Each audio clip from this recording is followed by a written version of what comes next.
New York, the concrete jungle, the Big Apple, the city that never sleeps. I'm just one in the 8 million people that call it home. It's a city of light, a city of art, a city of sin. That's where I come in. When the men go off to work, that's when my job begins.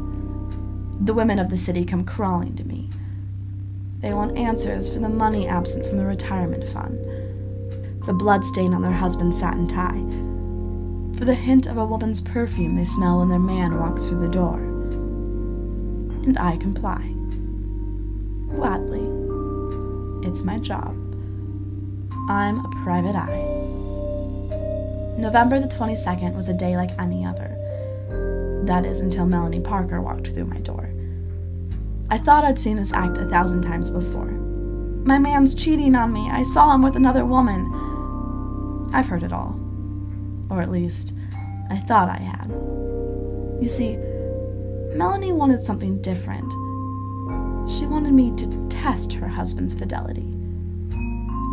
I was hesitant at first, but with the eventual offer of $2,000, how could I say no? Midtown.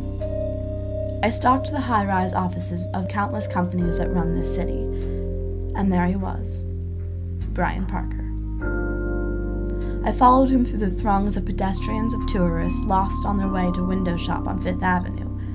Into a Starbucks he went, and I came behind. He sat down at the counter beside me. I shot him a glance here and there, and then he looked up.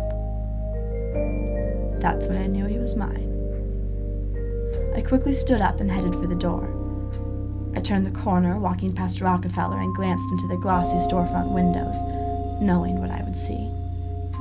He was following me. I took the 4 uptown, him following me on the way.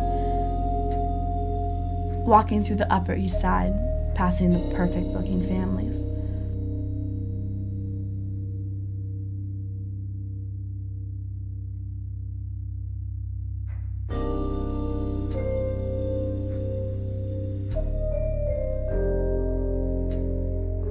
I led him on, up the crowded stairs and into the Met. I kept him at a distance, tantalizing him with every second of the chase.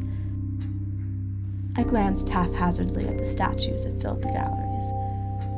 I knew them all by heart.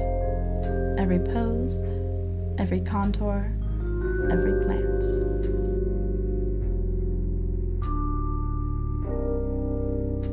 I turned around, and we kissed.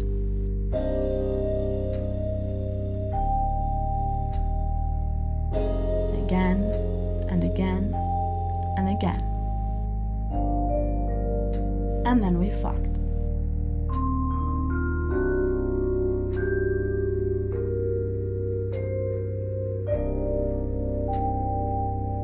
The next morning, he asked me if he could see me again. I told him no. I was due to meet Melanie the following day at the Great Lawn. I told her that her concerns about her husband's fidelity were well warranted. She asked me how I knew for sure. I told her I fucked him.